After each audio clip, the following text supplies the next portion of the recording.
studying debris things in the The historian is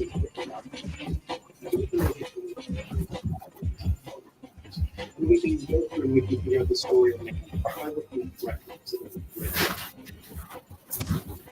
Paleontologists, on the other hand, looks at things that belong. So things like dinosaurs, things like plants, things like living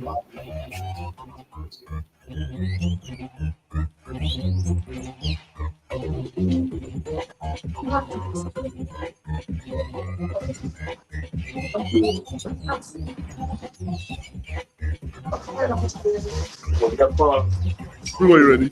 Yeah. Maximize that thing now so they can. Yes, just put there for you.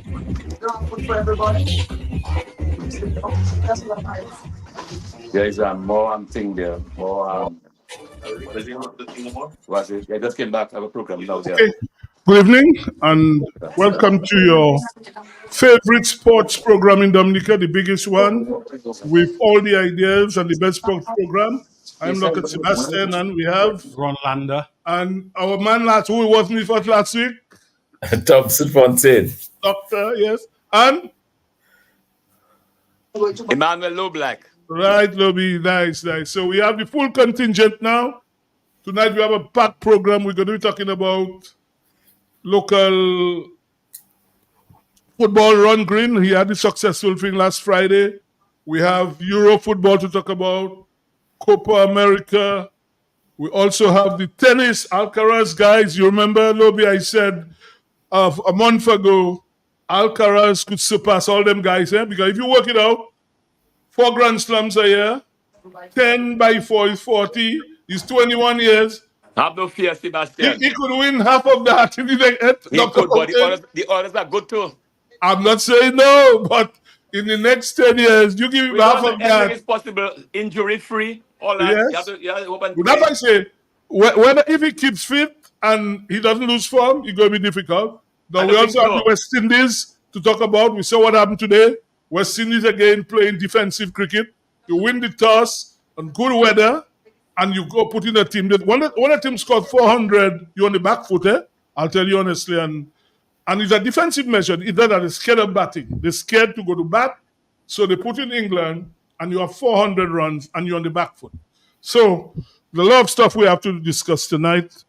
Dr. Fontaine in a while will be telling us about his exploits. That's why he wasn't with us last week.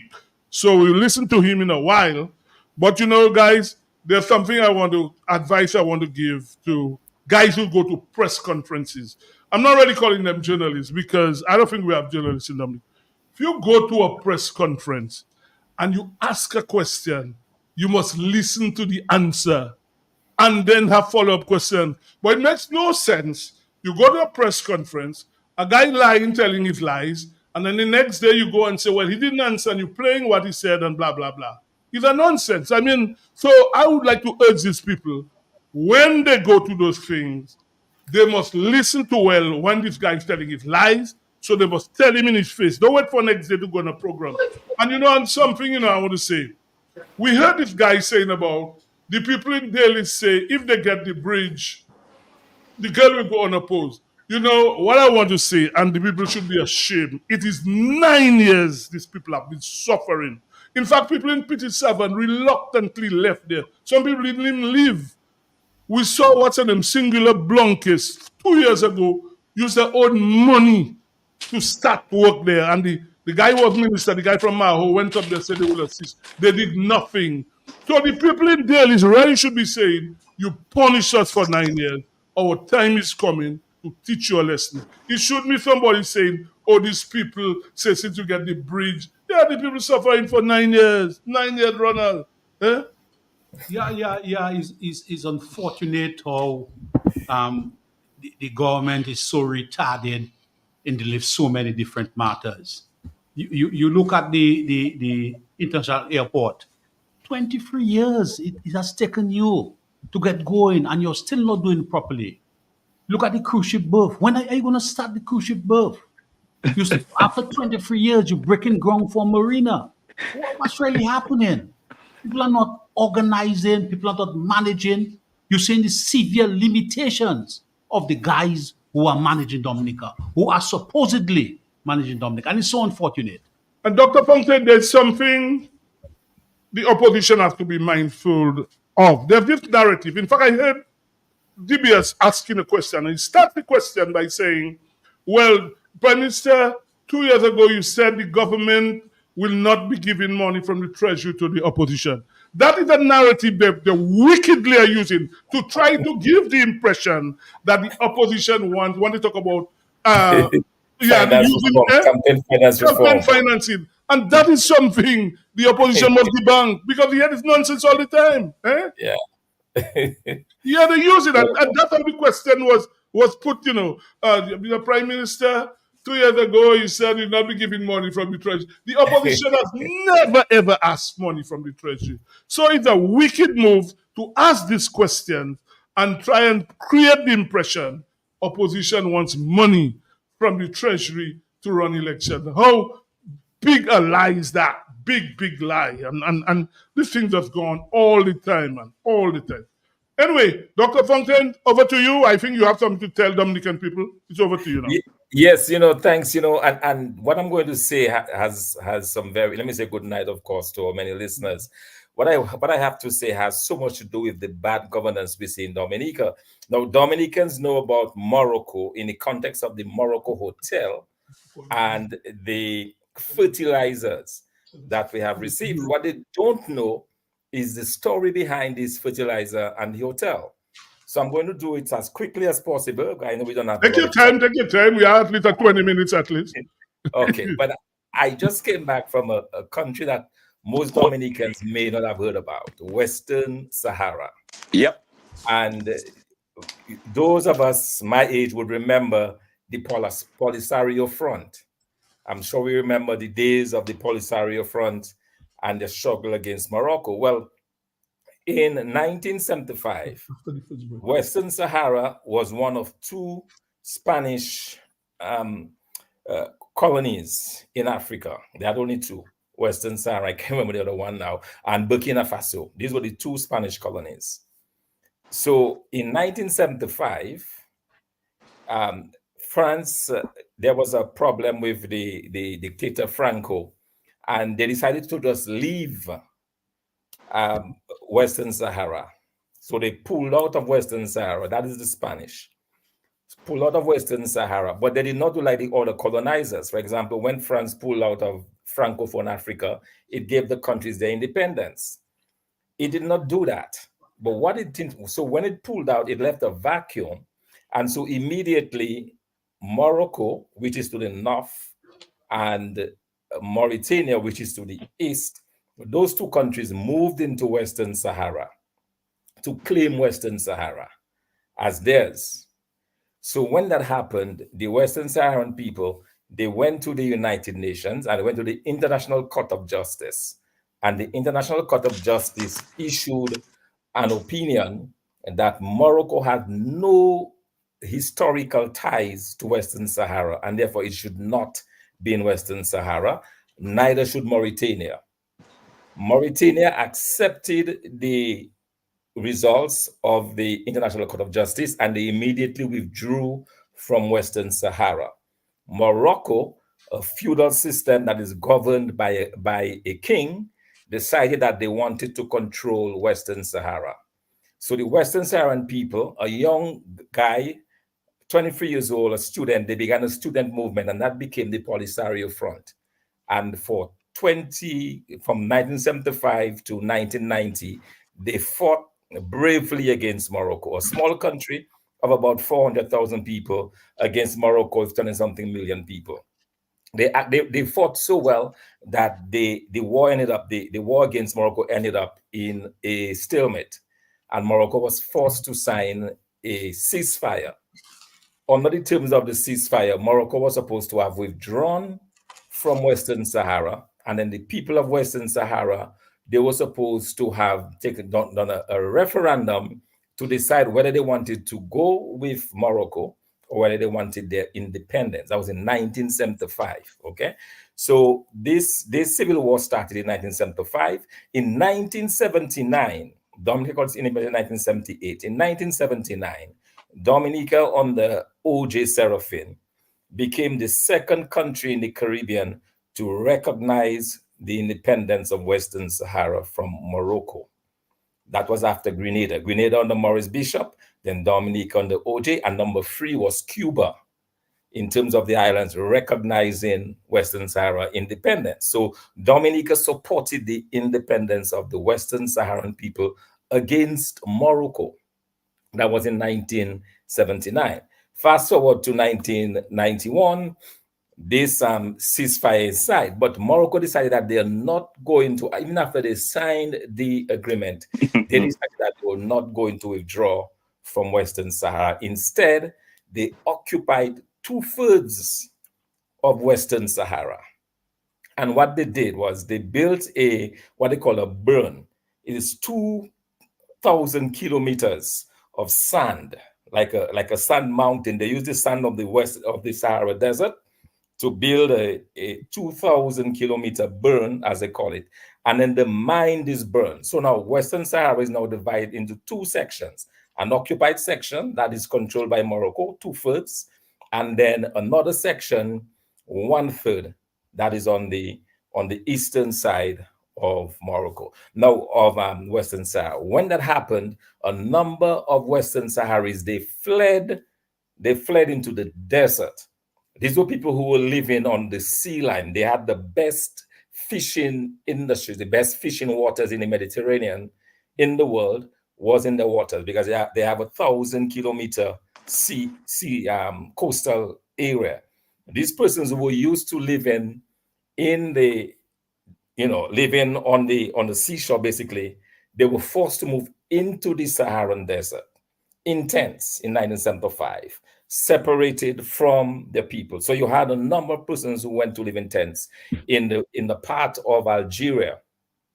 Algeria, one of the biggest supporters, allowed them to come in, but they were living in tents. And that is where we ended up going, in a place called Tindouf in the east-western part of Algeria. What do you say we? Who are the other people with you? Sorry? Yes, What myself we? and the former ambassador of Dominica to the United Nations, Crispin Gregoire, who for many years supported the struggle of the Western Sahara people and built up a very strong relationship with the president and the people of Sahara. So we went in to meet the president to show support. Why? Because Dominica, interestingly enough, and historically it's very interesting, Dominicans need to know that Dominica and the other OECS countries, they are part of what they call the Decolonization Committee of the United Nations. And that Decolonization Committee has been considering the question of Western Sahara. So what Morocco did, Morocco now wanting to maintain control of Western Sahara against the wishes of the people. They have imprisoned their leaders. Anytime people start any protests, they've killed, they've brutalized. We saw film of the brutalization of the people of Sahara. We saw how the people are living.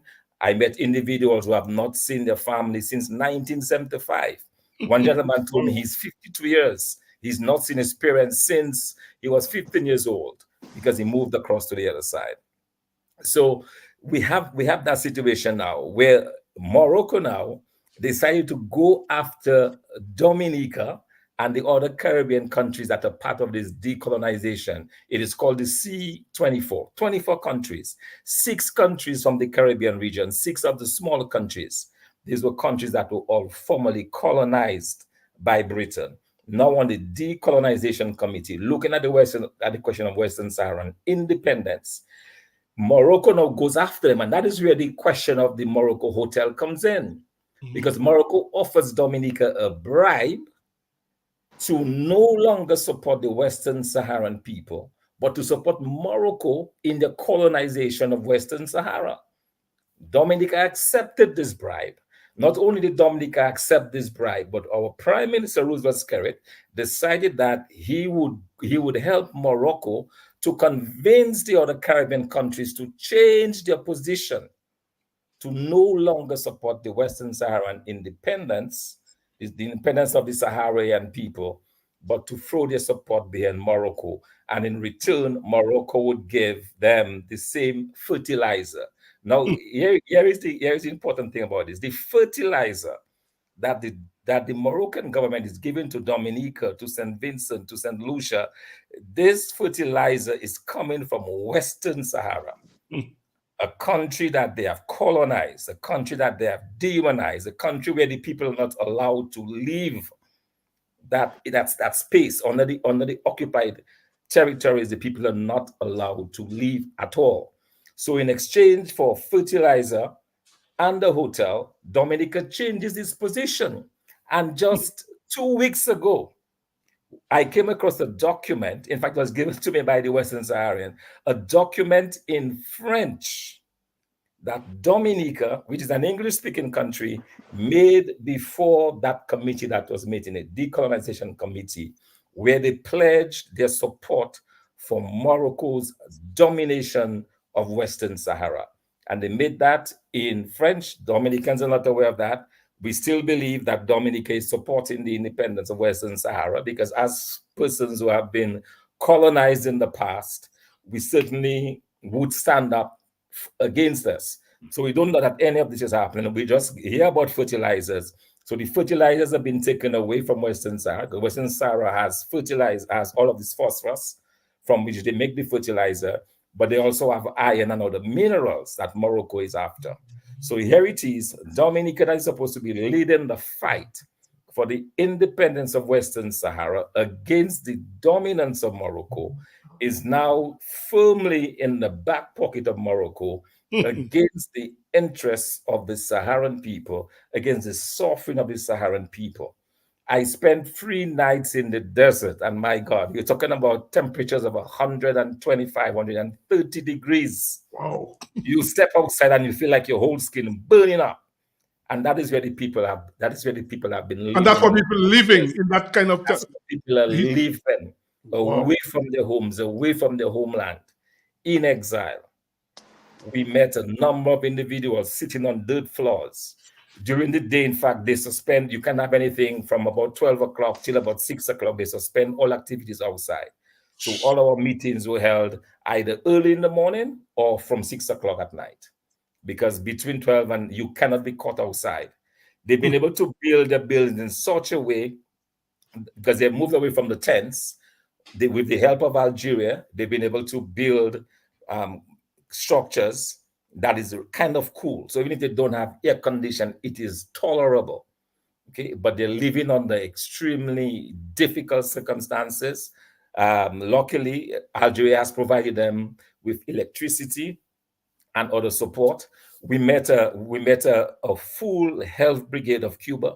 Cuba has been providing them with support over all of those years. We met Cuban doctors, an entire hospital that is staffed by Cuban doctors.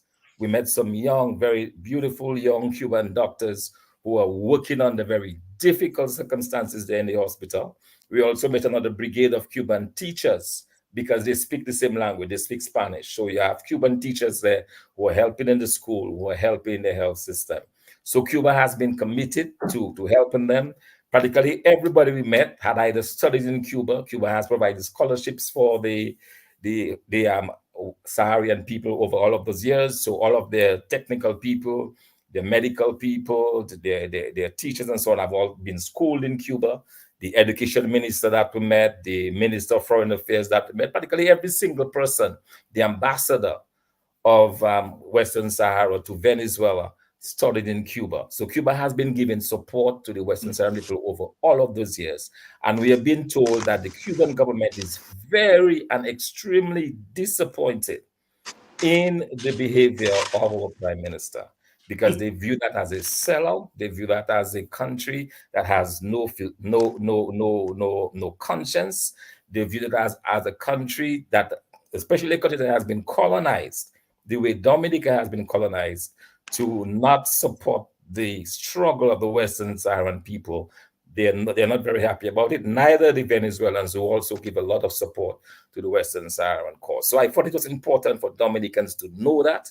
A lot of us are not aware. We're not aware of the suffering of the Saharan people, of the struggles that they have been through. But more importantly, we are not aware of the sellout by this government for a sunken hotel, a hotel that's built on sinking sand and stolen fertilizer to support Morocco's colonization of a fellow African country.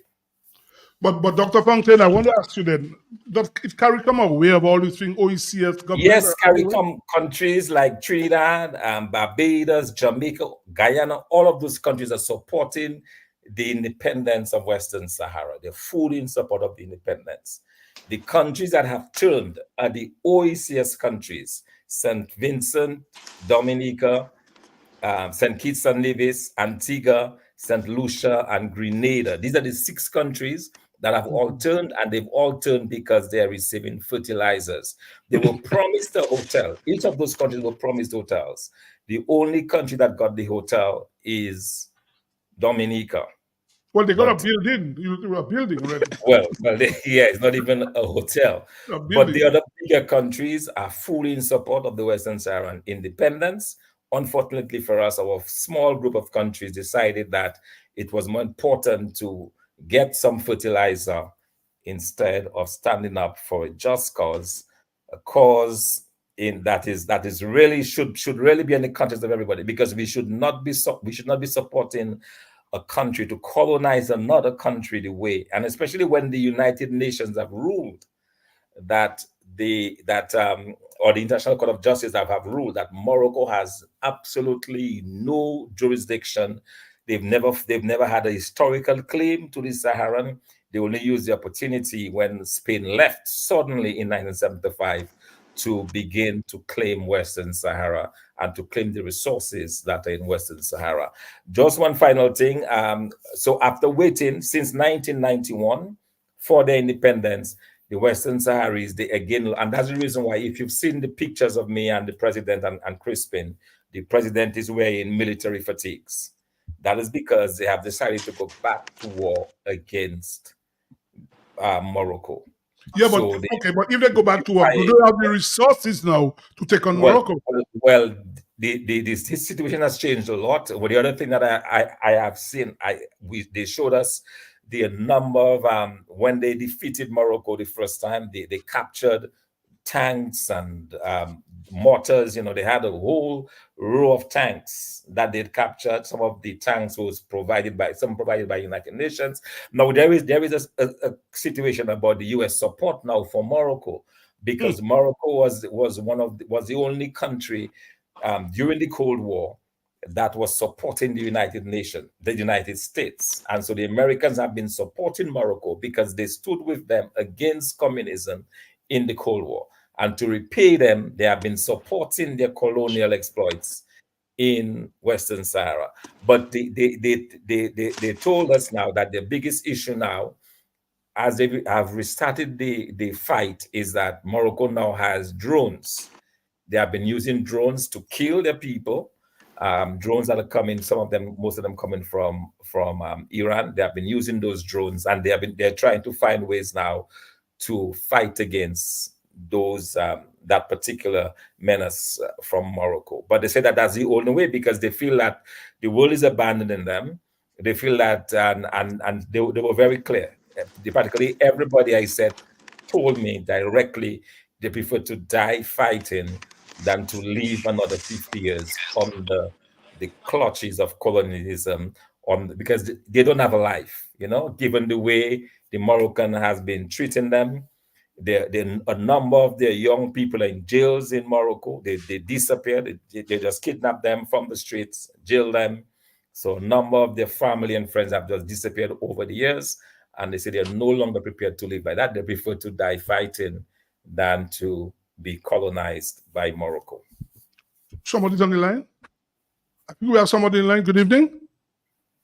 Good evening, Sibo, and good evening, Dr. Fontaine, and whoever else you have as guests on your program. Ronald London Lobby are there. Yeah. Yes. Dr. Fontaine, there's a question I have to ask. What can you tell us? What is the quality of the fertilizer, whether it is compatible with our soil, or whether there is any, negative interaction to the soil? Because I know for bananas, we have a different type of fertilizer. For coconut, there's a different one. For citrus, there's a different one. For vegetables, you use a different one. Are we using this fertilizer for everything, or what's the story? Do you know? Right. So the Saharan people told us that this fertilizer is coming directly from the desert. It's just phosphorus. But they say that for it to be used in agriculture, this is supposed to be mixed with another ingredient. So that critical ingredient, they say, is very costly, but for you to get the good fertilizer, you have to mix it. The fertilizer that we are receiving in Dominica, it is not mixed with that ingredient. And that's the reason why a number of farmers have been complaining about the fertilizer. They say, burn the food when they put in the dash in, burn the dash in. Okay, that is because it has not been treated as it should. They're just extracting it directly from the deserts in the Saharan desert and putting it in crops in Dominica. And that is where the problem is. So, Doc, the local say, Fringe is worrying us. Hold on, Lobby. Hold on. Go ahead, Colin. Huh? Go on. Yes, I was saying this is the kind of dishonesty that troubles me with the Skerrit administration. And it is rather strange because I guess he's taking side with Morocco because remember the Dominica Labour Party is linked, is twinned with the Chinese Communist Party. Don't forget that. I think that is something that we forget in our discourse, that Dominica we no longer have a Labour Party really. What we have is a subsidiary of the Chinese Communist Party. That is why we don't have any kind of selection of officers as required by the constitution of the Dominica Labour Party. Skerrit just take who you want, and this is what happens. Thank you very much. I won't take up more of your time. It's a sports program. Thank you, caller. But you did ask. Yeah. Hold on, before you, there's another caller. Good evening. Yes, good evening, Thibault. Yes, good evening. And good evening to the rest of your panel men on the board. Yeah. I can attest to that fertilizer. It's true, because I got that fertilizer, and that fertilizer had destroyed mostly everything in my garden. My goodness. It's true. Wow. Fringe is worrying us. Yeah. Thompson, this is a very good presentation, a very good intro. And you see the quid pro quo is of a low standard, the hotel, the fertilizer. So we need that thinking, that discussion. We need to explore other programs, Thompson. We need to get not only in Dominica, but regionally we need to get on the other programs where we can ventilate some of that kind of areas of discussion. Very, very absolutely. Important. In fact, one of the things I promised the Saharan president is that we will do our best to go to the other islands, to let the population in those islands know what's going on. And we have also made arrangements with the ambassador to Venezuela to come to Dominica to speak directly to the Dominican public. That would be very good. September. So he has already agreed. We are just working on the appropriate dates. Yes, dynamics. I think that's what has to be done now. Because absolutely, Ron, we have to do that. We have to reverse that. I think it is really, when you see where the people are living, and I had to apologize. I apologize to the president on behalf of the Dominican public. I tell him that is not the people of Dominica. I assure him that our people don't know that is happening. Because as I said, I have the release in French. Why would Dominica issue a release in French? The only reason I suspect why we are issuing releases in French to the United Nations is because those releases are written by Morocco for Dominica. That's the only reason. So but Dr. Fontaine, sorry, that sort of go on, finish it. That sort of information should not only be on sports wrap, We need that information to be going all around Dominica, Yeah, absolutely. I've already asked Matt for some time on his program for us to really take time and exploit. I will also be discussing it tonight on the Workers' Voice. And I also plan to write some articles and so on in the different newspapers around the region. I think it is very important for us to draw the glare of public scrutiny on what is going on and the way we conduct our politics. I find it extremely shameful that after Dominica was the second country to recognize the Sahrawi fight for independence, that all those years later, a Labour Party government, no less, is turning back the clock just so they can get a few bags of fertilizer. That's not even good. Another negative indicator, and I'm not surprised at all, given the quality of management we have in this country. Okay? Absolutely. Yeah. Okay. That's what the problem is. Well, Dr. Franklin, that is wonderful information. And like I say, I hope it doesn't still here. That sort of information should be on different program. And I'm only hoping that whenever the Venezuelan ambassador comes, that the people that be, the powers that be, wouldn't try to, well, as usual, they use bribery to try and prevent him from letting people know the real truth of what's happening in Western Sahara and Morocco. Right? So we'll take our first break now.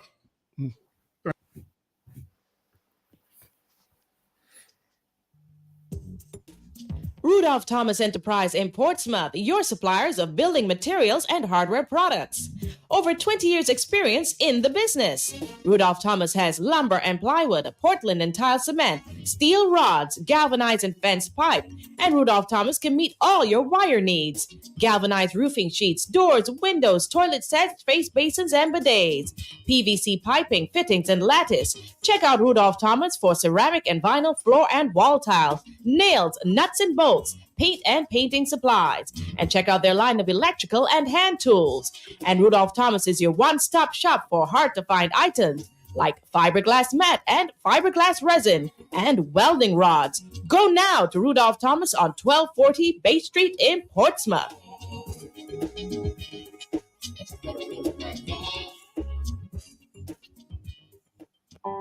Looking for a quiet, relaxing place to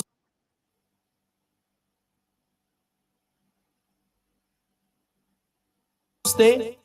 Call Porter's Place Guest House. Leaving the office late and need somewhere close to town? Call Porter's Place Guest House. Have business clients coming in and need accommodation? Call Porter's Place Guest House. Looking for group accommodation? Call Porter's Place Guest House. Located at 37 Goodwill Road in Portersville, upstairs ACS Supermarket. Enjoy our semi-self-contained rooms with private washroom, bathroom, Wi-Fi, air condition, cable network, mini refrigerator, all in a non-smoking environment. Call or WhatsApp at 1767-275-1899 or email us at info@portersplaceguesthouse.com to make your reservations. Porter's Place, your home away from home. Fit for a king, a queen, and all their royal subjects.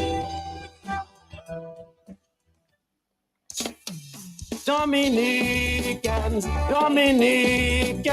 insure your property, protect your property. You homeowner and businessman, protect your property, insure your property. Can't wait for the hurricane, can't wait till you flood again, can't wait till your roof fly out and all your business coming out. Remember, no insurance company will insure your property when a storm is approaching. Get ahead of the hurricane season and insure with a company who gives you the assurance of payment for your valid claim. Come speak with us today at the New India Assurance Company Limited, upstairs AC Shillingford and Company Limited, 24 King George Street, Roseau. Bring along an up-to-date valuation from a qualified engineer and get insured today.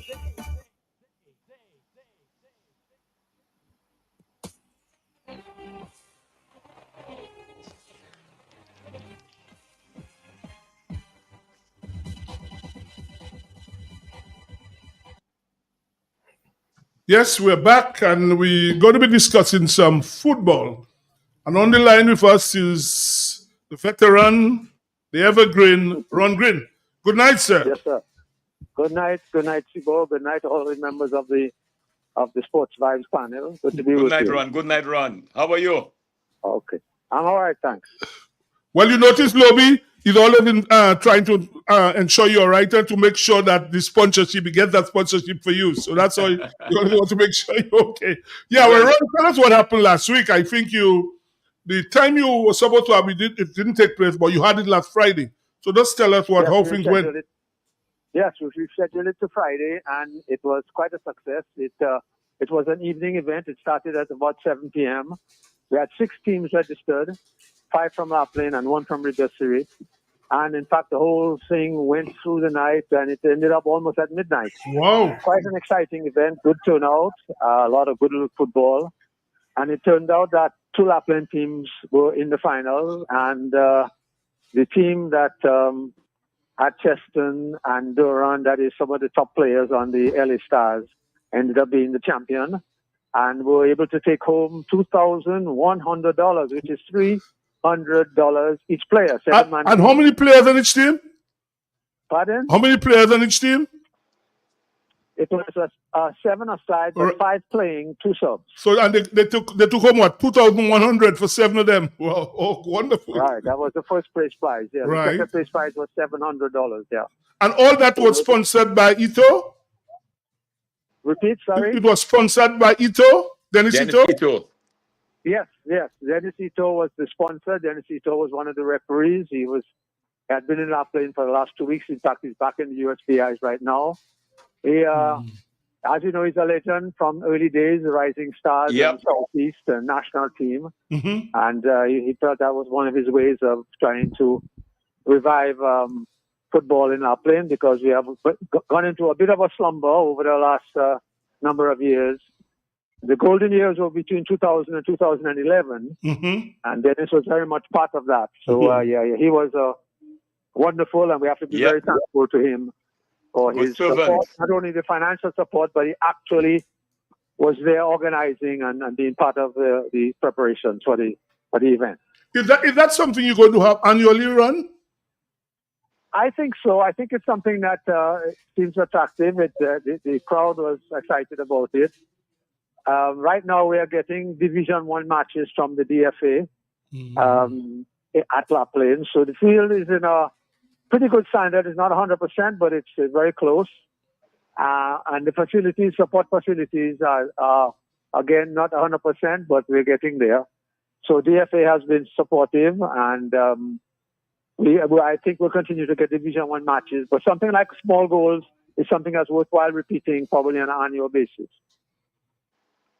Ron, can you tell us about some of the outstanding players? Can you highlight some of the outstanding players?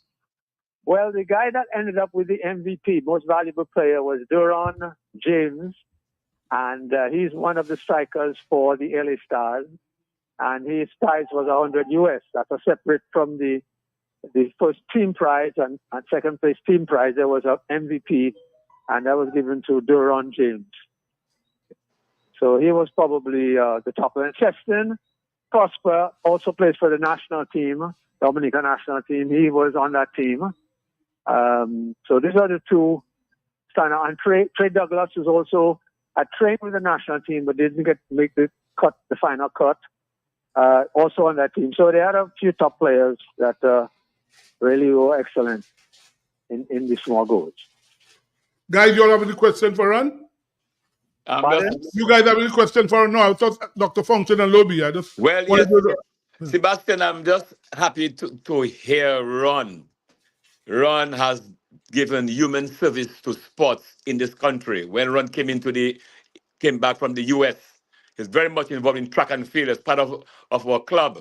So I'm not surprised. And Ron continued to get involved in sport. He hasn't given up. And I'm very happy, very, very happy that, what he's doing for the young people in the South. Ron, keep on the good work, my boy. Thank you. Ron, let's switch a while. Your team, the Southeast, they haven't been doing very well in the Premier Division. Well, we're going through a rough patch. We have one more game left in round 1, and we had a miserable game. The last game we had was very poor. You have to get, that you have to tell it like it is. But I think we'll come back. We're trying to sort out the issues, and I think we'll come back stronger in the second round. Well, what position are you all in now? Right now? Sorry? What position are you all in right now? It looks like we're about 4th or 5th. I think we have 10 points. So we're about 4th or 5th at this point in time. We lost to Baffa State in the last game, and that was totally unexpected. But Baffa State played well. We just didn't rise up to our standard. So I have to give them the credit. Mm-hmm. So yeah, we have a way to go, and I think it's all up to how we unite and how we can do in the second round. But Ron, I have a quick question for you. As you know, I'm a big Salties fan. I try to wear my T-shirt every time you guys are playing, just for moral support, even if I'm not there physically. But what would you put down as the main issue the team is having? Because Right. it seems like it's the same group of players that were there last year that were top of the league. And what is going on this year? Is it, I'm just trying to understand what has changed. Well, that's a good question, and we ourselves are puzzled about it. But I think the bottom line is we've lost 1 or 2 players, key players, and I think the unity and the fighting spirit that is part of the tradition of Southeast, what we call the chair bet, is not at its peak. It's not at the peak that it's supposed to be. So that's all I can really say at this time. We're still in the midst of grappling with, getting the kind of unity that we need. Okay. Mm-hmm. What strategies are being considered to deal with that limitation? Well, I think we need some social events, and we need some other activities beyond just the training. We're in the midst of that discussion right now. In fact, I'm in Grand Port at the moment, 1, 2, 3, 4, 5, 6 players. We were supposed to train today, but it's too rainy. And that discussion is going on right now with the players. As we move to get out of this little bit of a slump that we're in at the moment. Well, Ron, we want to wish you all the best. We hope things turn around. There's still the second round, all is not lost. So we want to congratulate you first on that activity and hope that your team, the Southeast, can turn things around in the second round of the Premier Division. So thank you very much for joining us. Thank you so much. And keep up the good work, everybody, on Sports Vibes. Before you go, Ron, I don't know if you heard that small diversion about this bridge in the Southeast. You heard about that, right? That is what? The bridge in the South. Dailies people were saying that all they need the bridge. Did you hear that in a press conference? Well, that is an issue that has been long-standing. I mean, the cutoff on the T7 end of the Dailies Road happened probably 7, 8 years ago. 9 years ago. 9. Yeah, all right. Losing track of time. But yeah, it's been a burning issue for the longest while, and it continues to burn.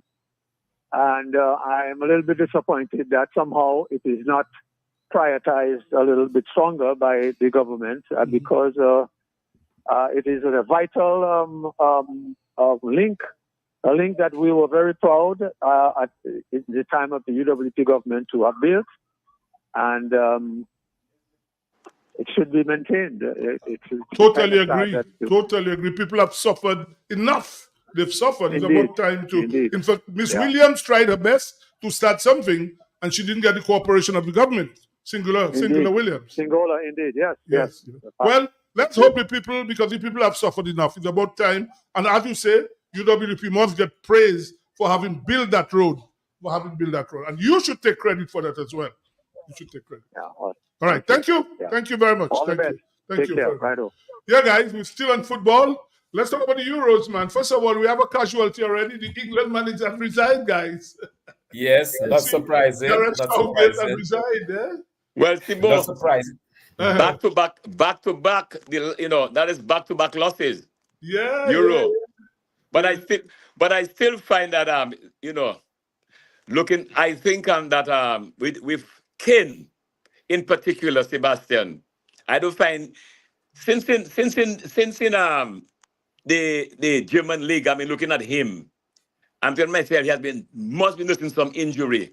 The way he has been playing.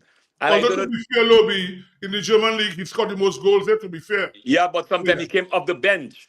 After he came off, off the bench. And even for the Euro, he's not the Kane I knew about. All right, and I find they took too long to sub him, too long. All right, they needed that frost up front. They needed somebody hustle up front. Well, Right, I and- guess the manager wasn't brave enough. He wasn't brave enough. Eh? Dr. Fountain, go ahead. You're making Yeah, the point. no, I was about to say, we talked about Spain. Hold on, Doctor. There's a caller. Let's take the caller first and then get back to you. Good evening. The caller left. Yeah, go on.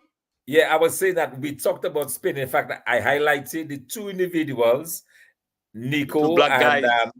the 16-year-old and the 21-year-old. Lamine We Yamal, spoke yeah. about these two individuals there, Lama and Nico. Nico And Williams. I said at the And time also that Williams. Nico Williams, yeah. And I even talked about his story, his parents crossing the desert, from Ghana, giving birth to him, and he been named after the priest who took them in when they arrived in Spain, and the fact that they performed so well really galvanized that Spanish team, and they were some of those starting players, two of those starting players of the league. But the other thing that Euro may have done, Jude Bellingham, who is one of the best players in the world right now, and who has been looked as a possible player for the Ballon d'Or, the Golden Boot, which is the highest award that any footballer can get in the world, that has gone to Messi and Ronaldo and so on in the past. They are now saying that he because of his performance during the competition, he may no longer be under consideration, and it most likely will go to a player on the Spanish team. Well, the captain, Rodri, he got the player of the tournament. Rodri is probably Who played for Manchester person City. He was that will excellent probably get that Ballon d'Or this year, yeah. Yeah, he was brilliant. And you look at the youngsters of Spain, man. You look at Lamal, Williams, the guy in midfield, what's his name, Fabian Ruiz, all these guys. I mean, Spain played the best football. In fact, they won all the games. Yeah. They won all the games. Spectacular. Yeah. But it's But I was just making the point that the coach, he stuck with his captain. I mean, the captain wasn't fully fit. Maybe he should have been brave enough to say, okay, the final, we will let you come off the bench. Maybe he wasn't bold enough and brave enough, and maybe that's why England probably suffered. I mean, a lot of the English media felt that the coach wasn't brave enough, Gareth Southgate. Yeah. So when we look at the game, we saw Spain dominating the game. They played more attacking football. You got to get your midfielders creating space and getting the ball to your attackers. And we saw Yamal and Williams, how they were creating space and getting the ball up front to create opportunities at the goal. Spain was undefeated throughout the tournament. And this is very, very important. And Spain deserved to be the champions of that particular league. One thing I'd like to say, I was very impressed with the amount of black players that were playing for England. Bravo. Notwithstanding, Spain played the better football, the more attacking football. That's the only way you can win a football game, by scoring goals, creating opportunities, and scoring goals. And Spain did that throughout the tournament. So I commend them for winning the Euro Football League. Lobby, you're saying something? Yes, one of the things that Sebastian, looking at Europe, going at the days of the big guns in Europe. Lobby, hold your trend for a while. Let's take that caller. Hold on a while. Hold on a minute. Hold on. Yeah. Good evening. Yes, yeah, go ahead. It's not only no black players playing for England, No, speak louder. We don't hear you. You're a bit faint. It's not only now black players playing for England, There's a Bajan who played for England in the 20s, In the 1920s? Yes, man. Well, tell us his name. I didn't know that. Jack Leslie. What's his name? Jack Leslie. Jack Leslie? Yeah, he's still over 125 matches for England, and he maybe score 101 or something like this. I never heard of that, honestly. Honestly, Well, I thought, thanks for the information. No, Dr. apart Fontaine, from you aware of that? Yes, Yeah, yes. I heard that in the news. Jack Leslie, I yeah. heard that. Well, let me tell you, Uh-huh. He No. played. Hold on, Dr. Fontaine. When he finishes, go ahead. the black player that played for France, Argentinian people, they chant him down and people are taking a step on that. This is the guy coming in news. Yeah, I saw that one. That one about what you just said. No, yeah, I saw that. Yeah. Mm-hmm. And I find you have too much black people in I don't know if it's other guys can come back again. So it has never gone. Okay, thank you. Yes, Thank you. no, I was just saying that he did not play for England. He was the first black player in the leagues in the 1920s in England. His Okay. father was Jamaican. Oh, okay. I never heard of that, honestly. But Yeah. Yellow, you were saying? yes, John Leslie. Oh. yes. What I was saying is this, Sebastian. Gone are the days in Europe, the big guns. What they have seen in this European Championship, that you have to come with your A game. You have to come. The level was very high. All right. No team, it's true, you had a lot of spin, a lot of ball possession, holding the ball possession. All right. But you look at teams like Austria, Slovakia, Slovenia, all these teams, they have stepped up and you have to play, this was days when you had Germany, Spain, and so on, Holland, all right, France. The days have gone. You have to come with your A game right now. All right. Now, as you said, this game, Spain, the final, Sebastian. You see what happened in the cross, the game, they are almost tied. The guy was on the line, and he had the ball out. Oh, you mean from what's his name? He played for Arsenal, the midfielder. Yes. Carabay. It was he who headed the first one from the corner yes. kick. Yeah, it was him. That was and close. the second one, it was two headers. Two headers. The goalkeeper saved one, and then the defender saved the other one. Yes. You know, Sibo, I wanted to come back very quickly on this black thing, Yeah, go ahead. They're rejoicing now, but it was only in 1978 right. that the first black player played for England, in Barnes. 1978. That was a guy by the name of Viv Anderson. Oh, yes, right. He played for was it Nottingham Forest he played for? He played for Nottingham, yes. Nottingham Forest, yeah. That was the first black, just in 1978. This Leslie guy, he was called up in the 20s, but he was suddenly dismissed. I just read very quickly up on him there. But he never really played. He was called up as a reserve, but he never played. So it was only 1978 that the first black player played, which, when you think about it, is really unfortunate because you had a lot of talented, black players in the 60s, in the 70s in England, and they just could not make the team. And even Germany, the number 10 jersey player in Germany is a black kid. I mean, this is just amazing. I know, man. Yeah. But even Belgium have a lot of black players as well. Belgium, but don't forget, playing for Belgium. But you see, Sibo, as we're talking, as just alluded to what Doctor said about Dr. Fontaine about Anderson. Let us forget. Let's look at John Barnes at Liverpool at the time when John Barnes, he suffered a lot. Remember he struggled to make the team. One of the better players in England. Yeah. And Barnes was one of the guys, ball players, as you say, who took on defenders. That is lacking in football now. Eh? You don't see that anymore. Jamaican born. In fact, apart from this guy, Yamal, you hardly saw guys, and that I thought was the problem with England, where too much, you have ball possession, too much men not taking on people. You cannot win with ball possession.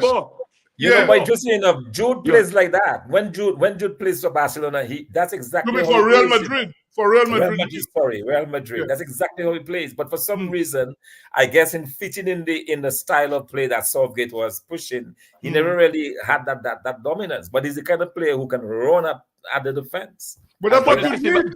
Sebastian, one thing you have to understand, I said about football. What is happening nowadays? They close it down quickly. Yes, you may want to beat one or two, but you're being closed down quickly. Yeah, but Guys, Lobby, they are what I would say quickly. I to don't you, understand that now. it's all well and good to that, but guys with flair and skill How much It's would Simon? different. tear that up. You look Yeah, at but you see, Maradona. that's why Maradona Neymar. would take That's that. why Neymar suffered a that- lot. Eh? How is Sibo? Yes. But what makes me concerned is this, Sebastian. You look at Neymar, in particular, why he suffered a lot. Because injuries. Instead of releasing the ball, you take on play here. You have to release the ball and know when to dribble. Be very smart. Very Because guys smart, that but you close need you to down. attack. You need to attack. You don't possess the ball and win games. But fella, you have to be careful. You need to How attack. you know? They close you Be down. careful You have been about closed what. down. You have been taken Yeah. down. Well, I just find that's my problem with football now, where you don't have guys with flair, taking on people, men Sebastian, fighting back football has all the changed, time, brother. and that The is game has boring, changed. honestly. But Football, Mbappe does some of that though. I find Mbappe seems to take Yeah. on quite When a they get bit. on the flank. Yeah. but we need to see more of that. You know, a lot of the coaches are conservative. Obviously, they're looking at their jobs, so people want to People, win. And you don't too much of understand. The that, game is just changed, brother. You have to Negative change football. quickly. Yeah. Let's move to the Copa America because we got Too a lot much of of stuff that. to talk about. So whilst we're on football, let's go to the Copa America. And let's see Argentina. what happened in the Copa America.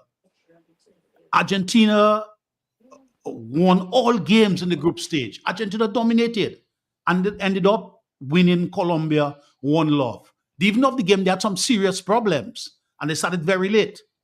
But Colombia had one drawn game. What has happened to Brazil? Brazil won one game in the group stage and disappeared. Also, our country, Jamaica. Jamaica made the World Cup, but Jamaica did not go anywhere forward in the group stage. They lost all the games in the group stage. What's happening in that area? Yes, Well, that's well, a very fir- good question. Yeah, go ahead. No, first of all, that is the Brazil coach. I think anytime you'll hear about a new replacement, this guy went and he took some, his own team, some young players, and he went. That's the worst team I'm telling you, Brazil have ever had in any competition. I never expected them to go forward. I expected Colombia. When I look at Colombia, I had them as being the champion. Rather unfortunate, they lost. Well, in But one fact, thing about the guy from Colombia got the player of the tournament. How much I know. Rodriguez? Yeah, they player play. of the One tournament. thing about the Sebastian about the Copa, I find the officiating again of the tackle was very poor. The officiating standard was very poor. Yeah, now talking about that earlier, I talked about this player and Ronald, you're talking about Brazil. You know, the player that was supposed to do really well for them, Junior Vinicius. He was another player that was being spoken about. I think he's playing for Barcelona. That was being spoken No, about. he played for Real Madrid. He played for Real Madrid. Real Madrid as well. I always confused. Real Madrid. Yes, he was supposed to be one of the outstanding players in Copa America, and for some reason he was kept very, very quiet. And because of his performance again in Copa America, we have been told that he may no longer be considered. So Brazil, for some reason, Brazil. But he didn't play in the quarterfinal match, Dr. Fountain. He got a red card. He had 3 yellow cards. He didn't play in the quarterfinal match. Yeah, exactly. No, but he did not show up. He did not show up at all. Yeah, but in the first, but the last 2 games, he had four goals. He was denied 2 penalties. He took over the game. Well, Brazil really need to shake up, eh? They need to shake up. Brazil need to really shake up. They need a new. Well, Sibo, since last year, they are trying to get away from home-based coaching. They say there's too much politics right now. They're looking for somebody from the outside to coach your team. Because there's too much, politics right now. But did you see Messi crying in the final when he had to go off injured? You saw that? Did you all see that? Well, yes, I think he was crying because that was supposed to be his last game. Yeah, well. That is supposed to be his last game. Brazil hardly contributed now on the field. Yeah, I think that was his last major championship. Well, Dr. Fountain, after the last World Cup, we heard that too, and he's still playing. No, but basically, this guy said they retired, then they play. We heard that after the last World Cup when they won. Let's face it. So without Messi, what's going to happen to Argentina? Well, to me, I'll tell you, walking the field. Without him, Argentina is going to struggle because everything revolved around Messi. Everything. So No, when he's so- not there, Talking about Messi and he crying, that game had some problem. In fact, that same stadium where they played the finals in Miami, that stadium is also going to be one of the venues for the World Cup. right? And a number of players not players, but spectators who did not have tickets, they rushed the gates. That's true. They rushed the gates, and then in order for them to prevent any kind of problems, they open the gates now to prevent a stampede. Now, by the time they open the gates now, people who without tickets entered, and persons who had tickets could not get into the venue because they shut the gates down. So it created a whole lot of problems. And they're saying now is in a way it's a good thing it happened because it gave them some ideas now for the World Cup. They don't want to repeat in the World Cup. True. Yeah, so that is something that they have to be very careful about because you know how these Latin American fans are crazy about their football. They thought they would have it in a neutral venue, but see what happened. But you know, America has a problem because you know the ICC now, they have their annual conference going on in Sri Lanka, and there's a problem that the overstated now by over $20 million. The budget overstated now in the States for the World Cup. And the ICC asking questions that America now is saying that they've overspent over $20 million. They're asking for that. So they really need to get the act together in the States. They really, really need to get the act together. Yeah. You mean but they have time here? They have time. Well, not much time. 2 years from now is the World Cup, you know. You have time, man. You have time. 3 years from now is the World Cup.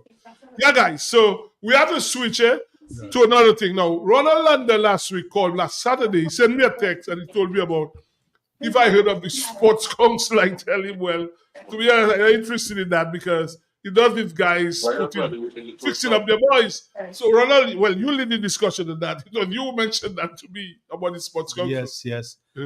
A Sports Council has been disclosed under the chairmanship of Billy Doctrove. And if you go into Nature Island News, you see the persons that are selected, the 13 member. I think is a big body. I'm not too sure if this guy's going to get allowances. But when you see the people involved, you don't see the qualified professionals playing leadership roles in sport associations. You see people like Rupert Sorrento on your Sports Council, Enzo of Irish, Aflin Nesty. I'm not too sure who's Jerry Williams. I'm not too sure who's Kimana Ito, Gregory Shillingford, Kenny Green, Emmanuel Nanton. You wonder what are we really doing for Sports Council? And you see outstanding persons who are playing a very critical role in cricket. Masile, Robinson in basketball, Williams in athletics, Charles in cycling. They're all left out. So you wonder really what is happening? What are the terms of reference? What are they going to be focusing on? What are they supposed to be doing now? This is very important. What are the terms of reference? I trust that one of the main areas and they don't have the capacity to do it because they've left out some very important people like Masile in cricket. Masile is on the West Indies Cricket Board. Robinson, we listen to Robinson all the time. Robinson is a seasoned professional handling basketball. Williams in athletics. And Ronald Charles has transformed cycling in Dominica. So if you're going to put a council together, these are some of the people you want to get involved so they can develop a sports development plan for Dominica. So where were all those persons when we lost there are some names I'm scratching my head. The ICC T20 was a major opportunity to stimulate local economic activity. Where were those people at that time? Where was the due diligence, the strategic planning for the development of sports in Dominica? But we have a sports council with these persons and the people, the critical persons who head major associations in Dominica that can assist in making a critical contribution to the development of sports in Dominica are left out. You know, but Sibo, first of all, I am just laughing, Sebastian. How the council and the sports division are going to coexist? You can have both. No, the objective, we don't know. We have heard nothing. Because Yeah, but Sibo, you cannot have both. You can only have one. No. The sports division can be the secretariat of the No, council. you cannot have both. Yes, you can have both. You need that wider body to Okay, man. coordinate and develop sports in Dominica, Well, but the I don't sports think so. division would be the You can only secretariat. have both. You can only have one. No, not No, necessarily. No, I no, don't- you, I- sports division, you can have to do the daily work. I mean, the division there to work, guys go coaching, and so nothing wrong with that. The sports council is supposed to be a statutory board, but we do not know what their mandate. And you know what I would say, Ronald, Dr. Fountain Lobby, I have no issue in the government, your government putting their people on board. I have no issue with that. As long as you put the best people. I would also go on to say it doesn't mean because you were a good sports cricketer, you can be a cricket coach, or a good president, you could be on the board. But my goodness, man, let us put more people who can really make a contribution. And you made the point about Irish. In fact, somebody said, Ensworth and Irish are cool. Somebody said to me today, how come Ensworth Irish are always on field? I said, well, you are going to ask him. And the person said, but he seemed to be good with the boss because he retired. He got a job as some coming to police company. They never police anywhere. He got a contract. He was in hostels. He goes everywhere called Olympics. And now he on the sports council again. So I said, well, he knows how to play the game. Some people know how to play the game. And even Jerry Williams, I don't know who's that guy. I never heard of him before. So Kenny Green, how does he get there? Because he says passport, I understand. And you ask yourself how some of these people got themselves in that council, honestly. I don't know. Oh, Dr. Fountain.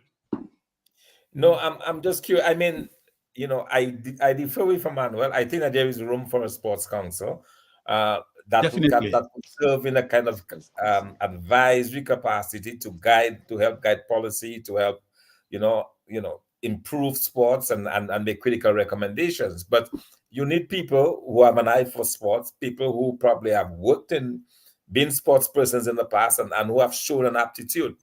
And for some of these individuals, I'm not saying it. And you really wonder what criteria was used. And that's the other thing. I think sometimes we allow our politics to get in the way of our better judgment. And if you're looking to improve sports, to move sports from where it is in Dominica, which is really has been I think ignored for way too long, we can do a lot better than we are doing now. I mean, we've seen very little development in our football and our cricket over the years. They're coming up, but not to the level that they should. So there is room for that kind of sports council. But then the manning of that sports council becomes also critically important. Who are the people who are doing it? What are the people that you're going to call upon to bring some advice and to help you devise policy around sports? And clearly the terms of reference, what they're responsible for, what they're going to be doing is very, very critical if we want to transform sports and create a whole sports tourism activity in Dominica. It's so unfortunate. I keep on speaking about that. How we lost that opportunity with the ICC T20 World Cup to stimulate economic activity in Dominica. Another negative economic indicator. And you've got those persons there, 13 member persons on there. What this person's going to be involved in doing? And you left out some critical people. I call the name Maslin. I call the name Robinson. The very serious professionals, high accomplished professionals, are managing their respective sporting programs in Dominica. Ronald Charles, another critical man in cycling. We've got to do things properly in Dominica. The best of us must take care of the rest of us. Or we're just going to continue crumbling in Dominica. We're just going to continue falling apart and disintegrating in Dominica. Well, we're going to take a break now, but before we take the break, you just make mention of the World Cup. And I want to say here, guys, apparently, somebody seemed to have gotten a contract to come and do the lights. You remember I first mentioned about the first set of lights. But they must tell us what happened to the monies of the first contract that was given. They made a big splash when the contract was awarded over a year ago. They must tell us. We need to know what happened to the $2 point something million that was supposed to earmark for that was given or signed for that. Somebody else is going to, and remember I said that, I'm saying that tonight. Somebody else soon will be starting to do the lights, another company from overseas. They must tell us what So you say happened. a new contract has been issued? A new contract has A been issued new for the company is same going to do the lights. I can that tell was you that. given to somebody else the last time. Say That that was again? given to another company last year. Okay, the first company was given that. You remember that? To do the lights, 2.something Right. million. And nothing happened. The guy ended up in the hospital. So we ended up in the hospital because apparently he couldn't pay staff. And in fact, he was on radio. He was on Matt's program saying that and all sorts of things and whatever. But they're going to give somebody else a contract now. We need to know what happened to the first set of money. It cannot be that money just disappearing like that. You're giving a new person a contract. What's happening? We need to know. The World Cup, they didn't do it before the World Cup. We didn't get it done. Now somebody else getting a contract, like in a big secret, and then $2.something million went down the drain. Somebody must down the drain. Somebody must come and explain to us what is happening. We don't know. Things that is happening in this place and nobody seems to know. Sibo, very early you identified the deficiencies in how we went about getting the person to the first lights. Yes. I hope the people, and I don't think they have the capacity to do the proper due diligence, to get the proper person to do things. Because you see, one after the other, negative indicators, one after the other. Well, the person going to do it is an overseas person. I can tell No, you they can become overseas and they have got the capacity. No, I if they do the proper due I would diligence. say that person has to come, that company. I can vouch for that. They did the football stadium, the lights at Sokfa. So I shouldn't be called it there, but they did the lights. You were involved in the lights at Stock Farm, you know? Yes, I was in the company. So you're going to be involved again? Well, let us leave that alone. All I will say is the company going to do that. And what the people must tell us what happened to the money. Oh, bless the fellas. The first set, the light one, the contract or thing. We take a break now again for our sponsors.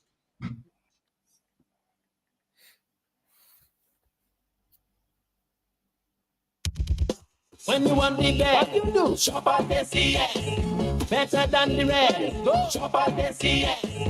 And they all confess. Shop at the CS. You get more for what they say. Shop at the CS. Shop at the CS. Yeah, shop at the CS. Shop at the CS. What they say? Shop at the CS. ACS family, customer friendly. Different locations, it's so convenient. And our prices, they are the nicest. Madam, Monsieur, that's where you belong. Oh, tell your mama, tell your papa, shop at the CS. Tell your son and your daughter, shop at the CS. Auntie, nan, and cousin, friend, open power, all of them. Grandma, grandpa, couple, neighbor, girlfriend, boyfriend, side, what? Shop at the CS. Shop at the CS. Shop at the CS. Shop at the CS. Check us out at Pottersville, High Street, and downtown Roseau. Rudolph Thomas Enterprise in Portsmouth, your suppliers of building materials and hardware products. Over 20 years experience in the business. Rudolph Thomas has lumber and plywood, Portland and tile cement, steel rods, galvanized and fenced pipe, and Rudolph Thomas can meet all your wire needs. Galvanized roofing sheets, doors, windows, toilet sets, face basins, and bidets. PVC piping, fittings, and lattice. Check out Rudolph Thomas for ceramic and vinyl floor and wall tiles, nails, nuts and bolts, paint and painting supplies. And check out their line of electrical and hand tools. And Rudolph Thomas is your one-stop shop for hard-to-find items like fiberglass mat and fiberglass resin and welding rods. Go now to Rudolph Thomas on 1240 Bay Street in Portsmouth.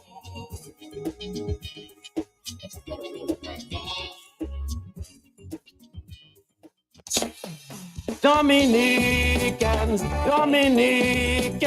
enjoy your property, protect your property. You homeowner and businessman, protect your property, enjoy your property. Can't wait for the hurricane, can't wait till you flood again, can't wait till your roof fly out and all your business coming out. Remember, no insurance company will insure your property when a storm is approaching. Get ahead of the hurricane season. and insure with a company who gives you the assurance of payment for your valid claim. Come speak with us today at the New India Assurance Company Limited, upstairs AC Shillingford and Company Limited, 24 King George Street, Roseau. Bring along an up-to-date valuation from a qualified engineer and get insured today. Looking for a quiet, relaxing place to stay? Call Porter's Place Guest House. Leaving the office late and need somewhere close to town? Call Porter's Place Guest House. Have business clients coming in and need accommodation? Call Porter's Place Guest House. Looking for group accommodation? Call Porter's Place Guest House. Located at 37 Goodwill Road in Portersville, upstairs ACS Supermarket. Enjoy our semi-self-contained rooms with private washroom, bathroom, Wi-Fi, air condition, cable network, mini refrigerator, all in a non-smoking environment. Call or WhatsApp at 1767-275-1899 or email us at info@portersplaceguesthouse.com to make your reservations. Porter's Place, your home away from home. Fit for a king, a queen, and all their royal subjects. Yes, guys. 1 minute. A lot of people are just texting, say they have missed the first part of the program because they were in darkness. Yeah, a lot of people are complaining. And you know, that's an issue in a way.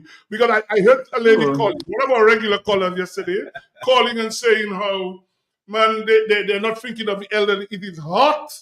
And imagine you're at home, you cannot put on your fan, elderly people. And it's something they need to take into consideration. I mean, people are suffering. Yeah, a lot of people are just texting me, tell me, Tibo, I missed your first part of your program because we're in darkness. And the problem is, sometimes they say they're taking it 12 to 5, and it goes on till 7, 8 o'clock, and different times. So it's really a problem that people have to be suffering that sort of indignity, I would say, in Dominica, where in this day and age that people are in darkness and one thing I'll say, I mean, giving money to other countries, I have no issue with that, and we have to be careful with that, because I heard on the radio people were saying we shouldn't give this. People are listening. I don't think it was the best thing to do, because when we were in problem, we got assistance as well. But you have to take care of your people first before you help others. People in Dominica are in fact suffering. There are still people, and many people after the hurricane, who are still suffering. People have houses uncovered. So nothing wrong, you give St. Vincent Grenada. But look, we have our problem now, where people are inconvenienced. People at their home, they're in darkness. They're hot. They're feeling hot. No fun. Man, it's a struggle. It's a struggle. Does that obtain in St. Kitts? Does that obtain in St. Lucia at this point in time? Another negative economic indicator of poor management. Yeah. We should not have that problem now. Yeah, because of the means. It's a struggle, geothermal, solar. By now, guys supposed to be sharp enough to ensure that we have means of providing power to our people in Dominica. It's so unfortunate that's happening right now in Dominica. Yeah, it's really a struggle, man. Go ahead, Dr. Funke. No, I'm saying, and then for about how many households? 20,000, if all that? Well, if all that, yeah, you're right. A very small number of people, but it shows, as Ron says, it's a negative indicator of governance. It shows that this government is just Yonipanai. Yeah. We have a caller. Let's take a caller. Good evening. Good evening, gentlemen. Hi, how are you, man? I'm good. The sad part is that the money is probably out there somewhere, but it is not being spent where it should, and Parliament has no oversight over it. And I'm talking about CBI money. It's out there, and in whose hands and in which account? And why is it not being used for the people of Dominica? Enough said. Good point. What is the crooked plan to try to take it away from the people of Dominica eventually and never bring it back to the country? Thank you. Good point, caller. Good point. Anyway, guys, let's talk about tennis now. Did you all see the demolition of Djokovic last Sunday? Lobi, you saw it? Well, see, but first of all, I was a bit surprised. By the way, commiserations to us, yeah? Djokovic is us, his man, right? You know. Sibo, Yeah. First of all, I was even surprised he played that tournament. Saying what happened to him, that knee injury he had The there, I was surgery very he much had. The surprised. surgery. Yeah. Huh? The surgery he had a month Yeah, the ago. surgery. Yeah. I was shocked. Seriously, I was shocked. I can understand that. What kind of surgery he had, and he could have played it.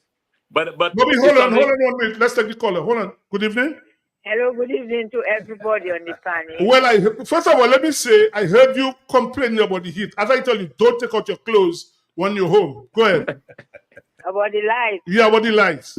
Yes, man, because when you take that light, you're hot, Sibo. Yeah, I know. You cannot go outside. As I tell you, it has midges biting you. So you have to stay inside. Where else can you go? My goodness. And I just find it, the length, the time is too long. Yeah, it's like 2 hours, not 5, Sibo. 6 hours. No, yeah, man. it's suffering, man. People suffering too much. No, we suffer. By the way, could you see the tennis? Because did you have lights at the time? Huh? Did you see the tennis? You had lights at the time? Yes, if I saw the game? Yeah, the game. Yes, I saw it. Okay. The light came after I saw it. Right. But if Jagovic and my friend Alcaraz, Mhm. Alcaraz, our local parents, they call it Jagovic. Of course, man. A young man game. Alcaraz Yeah. had him running. He overwhelmed him. There, everywhere. Remember, I told you all, it's difficult to beat Alcaraz. Well, I said that years ago, that this It's guy is very something difficult else. now to beat him. For to beat him, probably you have to be sick, or Hmm. really not playing well. They have to give him food poisoning or something. Yes. I don't think so, Sebastian. No, man. But I do Nah. find when Tiafo Don't say that at all. Hold on, Lobby, let her finish your point. Yeah, go ahead. when Tiafo played with Jagovic, I don't find Tiafo played with Jagovic. No, if you have problem with Alcaraz. Alcaraz. It was 2-2. Alcaraz. Yeah, Yeah. Tiafo. played with Alcaraz. And they Tiafo. went to 5 sets. Yes. That's the only time we went to 5 sets. Yeah, But with yeah. Jagovic, 3 sets, Yeah. 6-2, 6-2, 7-6. That was a good beating. Yeah, Ozzy, good evening to you and your Ozzy. Hope you are doing well. Good evening, Ozzy, you and your wife. I know that is Ozzy's, Yeah, that's Aussie boy. Djokovic, yeah, he's his boy. I looked at the game. It's All very right. difficult to Well, beat him. well, I hope the lights come. I hope you're okay. I know it's a struggle, Yes, but when I have lights, because yesterday they said they were going to take the lights. Mhm. That is when I called and I asked if they have no empathy for the senior citizens. Mhm. After all, much anyway, good evening. All right, thanks. But this is a fellow we need to look out for. Tiafo. Hold on, Tiafo give Alcaraz a hard run. Let's take this caller again. Good evening. Good evening, Sibo. Hi, good evening. What I am seeing with the $2 million scared came over. Why didn't take $200,000 in it and buy gun provision from the Dominican people and send to them, so that the farmers would be able to make a little change? But listen, caller, hold on a minute. Let me interact with you a while. Let me interact with you. You're making that point, but are you sure the farmers have that produce they can really supply? We have that in Dominica. Are you sure of that? They might not have, but they have a lot of plantain, waste plantain and dashing and everything. So what they had, they would try to make a change. Okay. You understand me? Yeah.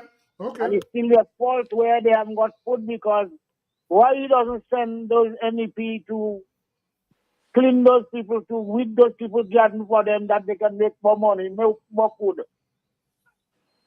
Now they're spraying this when the food is 3 months old, they're spraying it to clean it up because they're trying to get a little benefit in within. Why doesn't send NEP to clean it up for them? Well, I guess they hear it, they're listening, so I hope you take your advice. Yeah. Yeah. Anyway. Thank you. Yeah. Guys, let's go back to Alcaraz. Like I said, even 2 years ago, this guy, you watch this guy, guys, he's 21 years now. He has won 4 Grand Slams. I'm saying again, there are 4 Grand Slams a year. 10 years from now, he'll be 31. If he stays fit and there's no dramatic loss of form, he could surpass Djokovic, he could surpass Nadal, he could surpass Federer. Honestly. Sibo, How old is Tiafo? How old is Tiafo? Tiafo number 27. Yeah, Lobby. The way I saw the game. Lobby, let's Go ahead, Lobby. Go ahead. Yeah, Sibo. First of all, Sebastian, if you go back in the top 3, Djokovic, This Yannick top two of Sinner. them. Huh? You be talk, which one you talking about? The Federer thing or the ones now? Yeah, the top two Federer now? and Federer. Yes, this And top Nadal, three. okay. Yes, look at the top three. You have right now, all right, in the top 10, even the top 20. They are about, and even you have got some guys who are as young and very, very talented. And I'm telling you that if he mentioned Tiafo problem, Lander. My problem with Tiafo is his concentration. He made me a lot of this French guy, Morphis. Made a lot of more. He has what it takes to be a champion, but he has to focus. Too much looking up. When he looking up, he's a crowd pleaser. Look at Dr. Fogden laughing. He's a focus on your game. He's a Well, he's the only guy to take Alcaraz to a 5-set game. Well, So you whenever they can play, see that guy is talented, and where he has his weaknesses, if he can get someone to assist him in the weaknesses, he can be a contender. no, but whenever Tiafo and Alcaraz play, most is a 5-setter. These two, I don't know what happened. These two guys, it's always outstanding tennis. I saw the finals as a passing of the torch. I mean, let's face it. Tennis is a very demanding sport. Yeah, man, a young man's sport. Djokovic is how much? 47?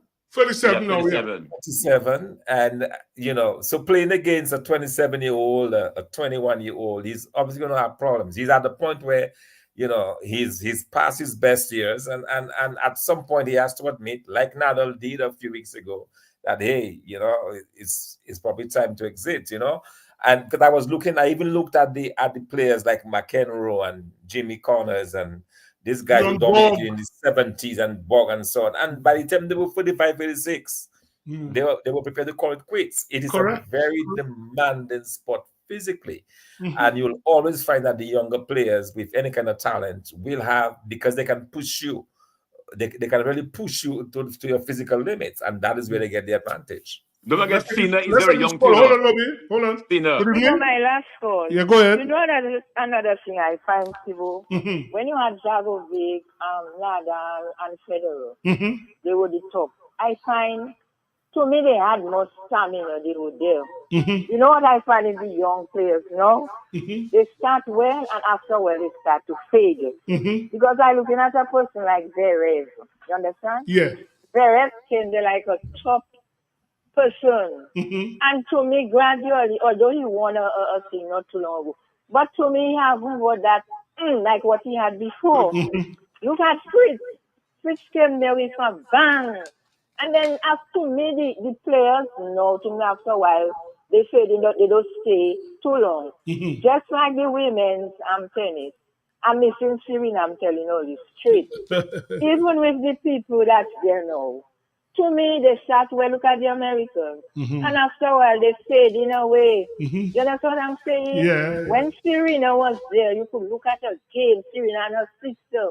They really stayed there and they played their game. But to me, the young people know, yes, they are there. But gradually, they fade in a way. Look at Osaka. You understand? Osaka came there with a bang, and Osaka had one Serena. She's married, of course, like children. She was out for a little while, but they haven't got that kind of push like Serena. Well, we'll see how it goes, but Alcaraz, we are looking for this guy. Guys, so we'll make a switch now. Before you switch there, let's localize the tennis, because the International Tennis Federation has provided Dominica with some resources to build a facility on High Street. And some work is going on High Street now, mainly Chinese and Haitians. Let's see how we can get that facility going to improve our tennis in Dominica, how we can domesticate the tennis in Dominica. What do you say the work is going on the Haitians and Chinese? Yes, doing the no locals. No locals. As usual, Is it a tennis venue, Ron? I thought it was a tennis venue. I was going up there. The main emphasis, because the International Tennis Federation has provided resources. So the main emphasis is to build a tennis facility in there. There'll be other facilities in there. but the Landa, focus question. is tennis. Landa, is there tennis an association in Dominica? Yes, another association in Dominica. So the fund. Yes, no. Let me just stop there. I can't. So who's the president of that association? I'm not too sure, but I think they have an association. Yes, there's an association. Well, but the Olympic Committee is very much involved. I have never heard of Olympics Committee, Mr. Doktrov is very much involved in that particular build of that facility. No, but they are whatever tennis. You said that the international body is yes, it provided some funding.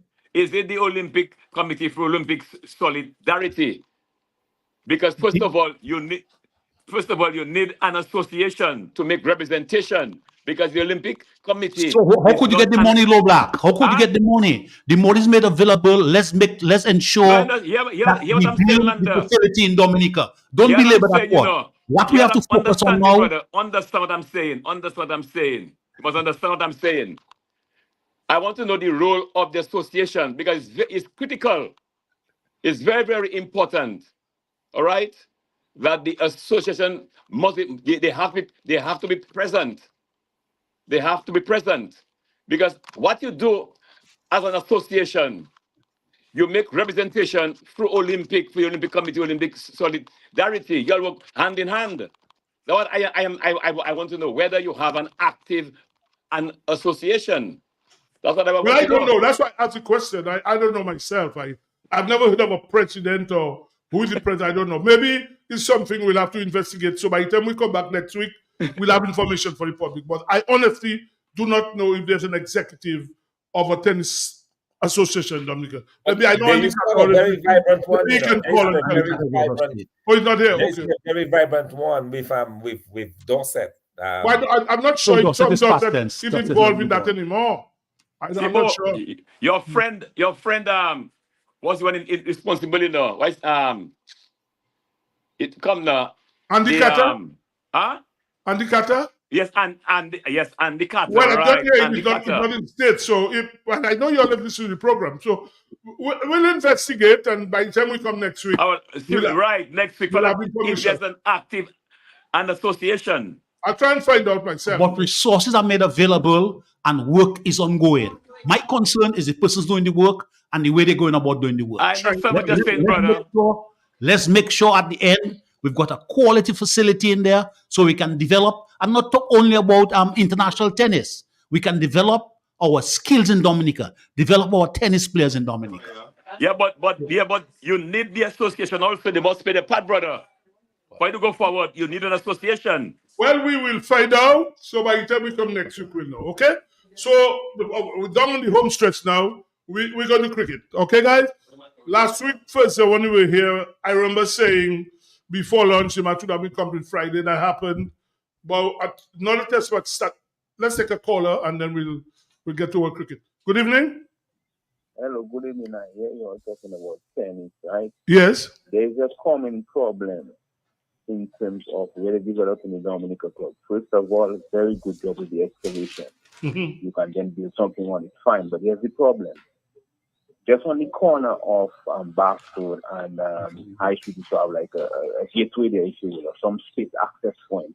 They have put a wall there. That's going to be a problem for traffic. You know, things like funeral on the only access point, which is on Bath Road, near the lodge, near the bottom of Mount Bruce, near the cemetery. That's going to be a traffic headache by the time that place come into operation.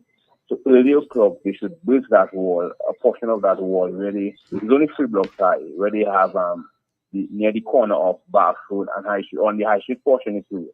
If they don't do that, they're going to be a traffic bottleneck. It is already bad when there are funerals and so on.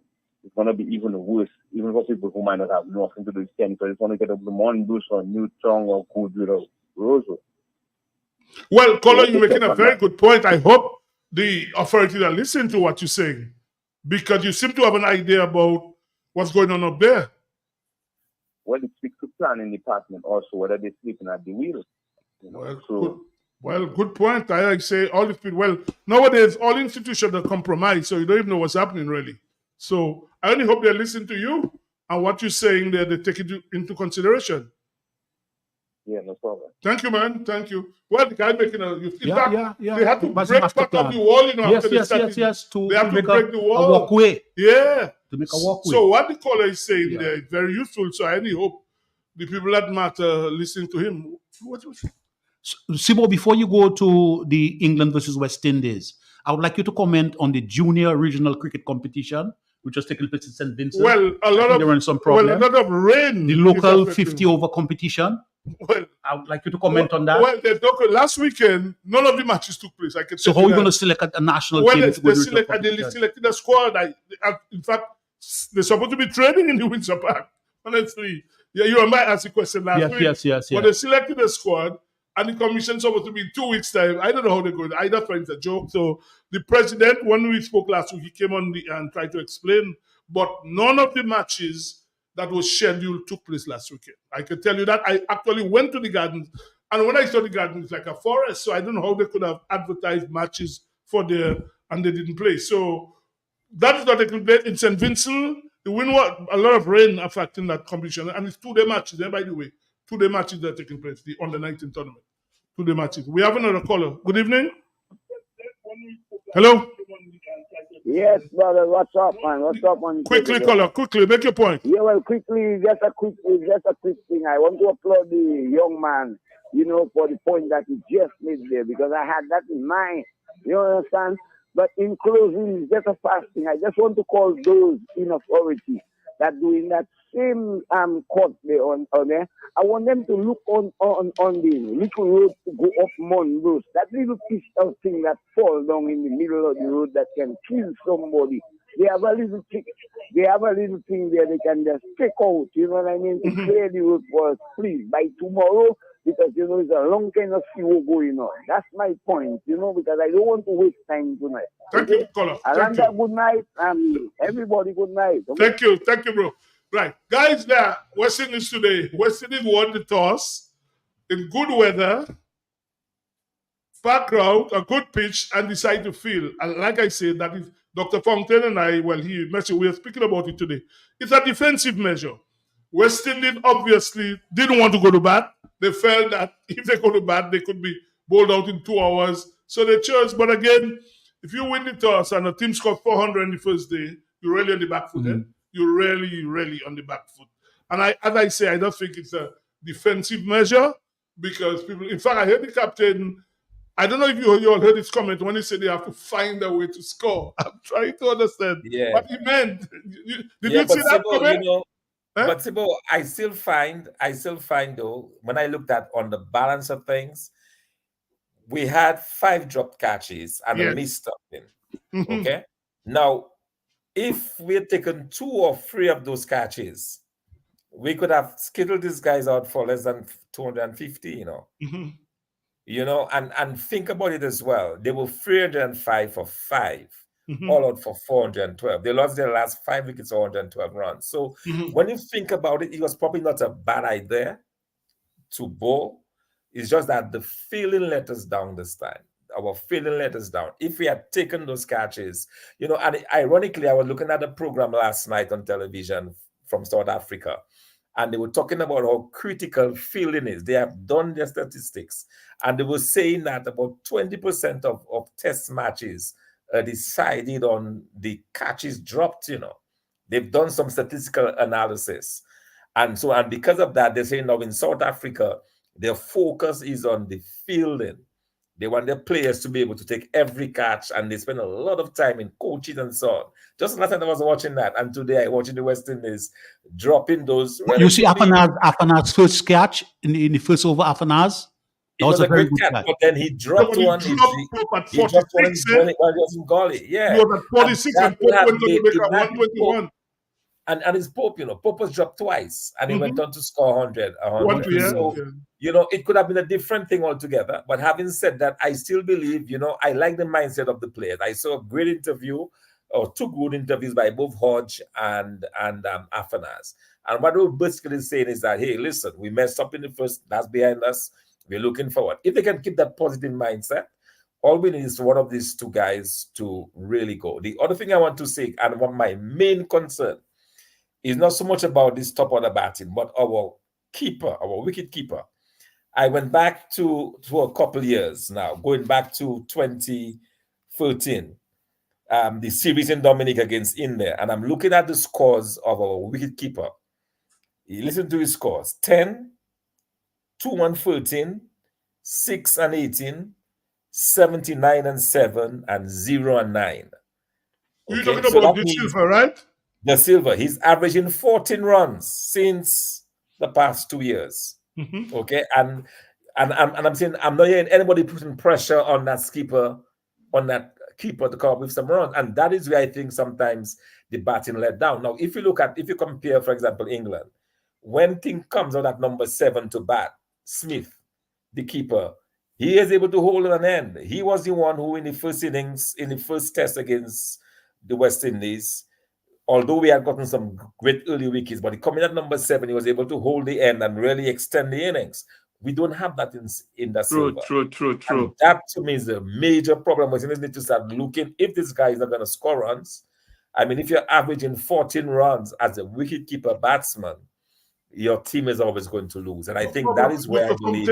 Even behind the stump, I've spoken about that already. True. I have never been impressed with his wicket keeping. I do not believe and he missed a stumping today. He missed a stumping today. If you look at the stumping, it was like an ordinary guy behind the stump. The way he put his gloves, he doesn't look to me like an international wicketkeeper, honestly. And you notice he also missed a catch as well. You remember the ball, the ball that went up, and the man did not go for the ball. He doesn't move. His movement behind the stump. Huh? The way he moves, he doesn't move. He's like very slow. I think we need to look at that very closely. I mean, there is nobody else. There is no other. No, I wouldn't say that. No, I wouldn't, because Imlach is there, the guy who made over 400 runs this year in the 40. But the captain guy to the championship, Tevin Imlach, the young boy. So you have to try something. I mean, in fact, I've always said Shea Hope is still the best keeper. Shea Hope should be playing. Behind the number bat 5-6. You let him bat lower down. I mean, you have 159 in 9 innings. I mean, that's just not good enough, you know. And the team is suffering. I hope the young boys can pull through. I hope Afanaz. I think Afanaz is due for a big score. So much. Well, a number of them are due for runs. A number of them are due for runs. West Indies need to bat. And they try and bat for a day. If West Indies can bat for a day, they will be. But you don't want to be in the first hour 3 wickets down and that sort of thing. You put really on the back foot, honestly, and they need to go back and to be more positive. And when I say positive, I don't mean in a reckless manner. We need to rotate the strike. This thing about guys bowling 3-4 maiden overs or men scoring 6 runs in 50 balls, that's not going to cut it. We have to find a way, get out there, rotate the strike, and score and be positive. And when I say positive, I don't mean reckless. Because some people, when you tell them be positive, they think it's going there, slugging and doing any kind of foolishness and getting themselves out. So guys need to go there and really bat and buckle down and bat. So what did you think of the baseball? I don't think that baseball today. I think that bat bowling today. If you notice, baseball has stopped for a while, you know. Last year there was no baseball because they could play it. But they revived it. Yeah, our bowling was poor this morning. Very poor. Atrocious. It was like a T20 match, 4 overs, 50 runs in a test match. 4 still was over. But Sibo made the point there about winning the toss, especially in all the conditions. I always remember Irvin Shillingford. Irvin Shillingford said, if you win the toss, bat first. The conditions are good. But what I'm saying, sometimes you don't throw away the advantage. That's how I look at it. Throwing away the advantage. Because if the sun is out, because the thing about England, you could come tomorrow and it's overcast. Overcast, right. And then you're in trouble. Ball moving around. That's how it is. I mean, although the forecast is not all that bad for tomorrow. But what I am saying, if you come to a ground, and the thing is that they didn't give a reason why they went to bowl first. There's no reason giving. It's like, you know, in the days gone by, you play school cricket and you win it and say, that's how we got a bowl. We got a bowl, that's all. But no reason given. And in fact, Sibo, when I saw Sibo, I want you to hold on, to make it a point. 1 minute, one minute. Go ahead, Ron. Go ahead, Ron. Okay, Sibo, you are the connoisseur on cricket. what is really happening with Shama Joseph? Shama Joseph, you started with the other Joseph guy, Alzari on the other side, and you started the bowling with Seals. The captain doesn't have any confidence in Shama. Shama did not play in the T20. He didn't play not one game. And now when he plays, at some time or the other, something goes wrong. And he was bowling well today. He bowled much better today. Much better today. But the fact is that he's not fit. What I'm saying, Shama Joseph, since it was January in Australia, hasn't bowled long enough. As I say, he went to the IPL. He played one game. He bowled 4 overs. 4 overs for 48 runs. He didn't play in the T20 at all. So he hasn't played cricket. And so in his legs. That's 2 games. After about 6-7 overs, he's struggling. In fact, they're saying it's cramps. That's what they say. They say it's cramps he's having. But it's a bit of a problem. 2 matches now, one of your main bowlers struggling like that. So you but Rod, also, Rod, I'm glad you raised that because I asked him that very same question. I said, why is Shama Joseph not opening the bowling with Alzari? You know, I find for his level of pace, he should be opening the bowling. And I was trying to understand why it is that he's not. And to me, he should be opening the bowling. I understand the issue of cramps, but he should have been the person spared in that attack there this morning. But gentlemen, Sibo, you just said, you mentioned, I have to laugh, you know. I always have to laugh and listen to, you know. We have professional players. You're talking about cramp. Look, if I am on that team, that T20 team, I am not on 11, I'm not playing. I know that the next, I have to play test match. I have to train. The coach of the test team, there must be communication. The guy has been training. But Lobby, I'm not saying he wasn't training, you know, but training and coming in a match and bowling 10 overs is different, eh? But yes, you mentioned about cramping. But you mentioned about cramping. Well, listen, that's what the commentators are saying, not me. Yeah, but Hossein made an important point about this today. You know, he said that it is likely. I said he used to have the same issue. He said it is he gave the explanation for it, and I think it has to do with some iron, something he says about once you start. Yeah, he said he had the same issue. And it was almost like every time once he started batting, he would start suffering, and then he had to find a way to deal with it. He said as soon as but he said you have to deal with it outside of the thing. So means he has to take some supplements. Yeah, but as soon as you're on the pitch, it just comes out. So he was basically trying to explain what Alzari Joseph is going through. Listen to him very carefully. Shama Joseph is going through. But gentlemen, let us look at Alzari Joseph as a frontline bowler. And also, Sebastian, I look at Alzari and the captain. To me, I've never been impressed with Brathwaite. To me, he has no presence on the field. He looked shaky-leg to me. He looked like and his field placing have me, mesmerized by his field placing. Sibo, I thought he was very bad today. Brathwaite was terrible in the way he controlled the bowlers in his field placing. There was no sweep on the boundary for a long time. The guys were hitting for that will. He doesn't inspire. In all fairness, he doesn't inspire confidence. He's a laid-back guy. But why was for a man like Pope, who is very good off the horizontal back shots? You have no player sweeping the square leg boundary.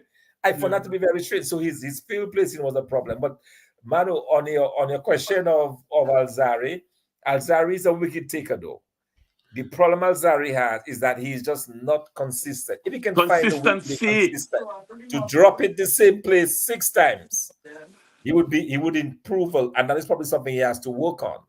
That is what, for example, a guy like the guy we were talking about the last time, the Indian player Bumrah, is able to do, to hit that spot again and again. That is Alzari's problem, but Alzari can take wickets to you, as he showed today. He had a wicket in the first over, so at 6 runs on over, he averaged over 6 runs on over.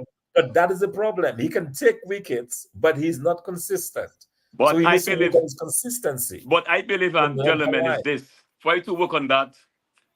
Practice. There was a spot on. I look, on the wicket. The way I looking at some of the other teams, how they are working with their fast bowlers. I wonder what is happening with our fast bowlers, the coaching we have, the coaching staff we have. Well, you know, here this Zai is asking us if we can talk a little, Cesar Emmanuel, a little on the short ball and its effect on us getting wickets. I mean, if you have the pace, I have no problem with people using the short ball, you know, as long as you bowl it above the chest, above the head. True. It makes no sense bowling short and bowling balls above knee height where man can hit you all over the place. If you have the plate, by all means, you should bowl it, you should use it. By all means, you have the pace. By all means, you must use it. Sibo, it's practice with sport. You see certain things on the wicket. It's when you practice. It's the way you practice. It's the way you practice. But what do you think? You know, that's the other thing about Hodge. The commentators were calling for Hodge since after lunch. The commentators were saying, why is he not trying Hodge? And Hodge was brought in very, very late and then took 2 wickets. Was very well at a very economical rate. Very well. But what I'm saying is that the commentators saw that on that wicket, Hodge would probably be effective. But our captain did not see it until very late in the day. And he came on. Well, Dr. Fabian, West Indies really have to look at that, you know, because if Craig Brathwaite doesn't score on it, obviously he's appointed by the series. And there's a series that starts in the West Indies, you know, in less than a month's time against South Africa. So there are 2 sets matches against South Africa next month. But Craig Brathwaite now needs to start making runs. I mean, and not only that, why to make runs, he must make 50 runs in a whole day. I mean, that doesn't help the team. Well, that has been his move. That's been his way to operate all his life. That doesn't help the team, making 50 runs in a whole day. But so, Sebastian, you see, and then also there was a time, and you know, he does not motivate. There was a time that Silva went up to him. Joshua went up to him, and the commentators were saying it appears that the Silva is trying to inspire him to inspire his players. And they picked up on that. Like, he does not inspire, you know. But he managed to collect a dog. He's a second guy. He man has no presence. The man looks. Yeah, seriously, we have to look at it. I'm not sure how the West is going to deal with that matter. It's a very important matter. We've got to stop playing cricket with the bat and the ball and play more with our head. We must get much more technical. Practice. I don't know how are we going to make that kind of transformation? And as we go along and think about different cricketers, we are identifying that problem over and over again. How do you play cricket with your head instead of playing cricket with the ball and the bat? And the most mentally acute player that we have is Chase. Chase should be on the team. Chase should be up there now. Both Afanaz and Hodge in the interview talked about their mental toughness and the need to be doing more with the head. So it's interesting that you mentioned that. Well, most cricket is played above the shoulder, let's say. You can have all the ability you have, everything above the shoulder. Most of them is there. You can have all sorts of ability. If you can't use that, you're going to struggle, right? You're going to struggle. You can have all the ability you have. Another question. Who is the other captain? Let's look at an example. Brathwaite is the captain. Who you have in place? Who can replace? Hold on. We have a caller. Let's take the caller. 1 minute. Good evening. Yes, sir. You have one batsman again. What you have in batters?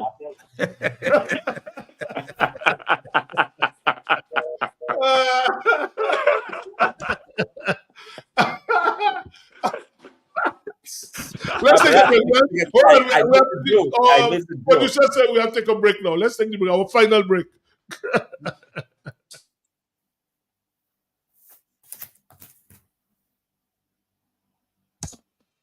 Dominicans, enjoy your property, protect your property. You homeowner and businessman, protect your property, enjoy your property. Can't wait for the hurricane, can't wait till you flood again, can't wait till your roof fly out and all your business coming out. Remember, no insurance company will insure your property when a storm is approaching. Get ahead of the hurricane season and insure with a company who gives you the assurance of payment for your valid claim. Come speak with us today at the New India Assurance Company Limited, upstairs AC Shillingford and Company Limited, 24 King George Street, Roseau. Bring along an up-to-date valuation from a qualified engineer and get insured today. When you want the best, what you do? Shop at SCS. Better than the rest. Go shop at SCS. And they all compare. Shop at SCS. You get more for life. Shop at SCS. Shop at SCS. Yeah. Shop at SCS. Shop at SCS. What is that? Shop at SCS. SCS family, customer friendly. With 3 locations, it's so convenient. And our prices, they are the nicest. Madam and Monsieur, that's where you belong. Oh, tell your mama, tell your papa, shop at SCS. Tell your son and your daughter, shop at SCS. Auntie, nan, and cousin, friend, open power. All of them, grandma, grandpa, open neighbor, girlfriend, boyfriend, side, what? Shop at SCS. Shop at SCS. Oh, yeah. Shop at SCS. Shop at SCS. Check us out at Pottersville, High Street, and downtown Roseau. Rudolph Thomas Enterprise in Portsmouth, your suppliers of building materials and hardware products. Over 20 years experience in the business. Rudolph Thomas has lumber and plywood, Portland and tile cement, steel rods, galvanized and fenced pipe, and Rudolph Thomas can meet all your wire needs. Galvanized roofing sheets, doors, windows, toilet sets, face basins, and bidets. PVC piping, fittings, and lattice. Check out Rudolph Thomas for ceramic and vinyl floor and wall tiles, nails, nuts and bolts, paint and painting supplies. And check out their line of electrical and hand tools. And Rudolph Thomas is your one-stop shop for hard-to-find items like fiberglass mat and fiberglass resin and welding rods. Go now to Rudolph Thomas on 1240 Bay Street in Portsmouth.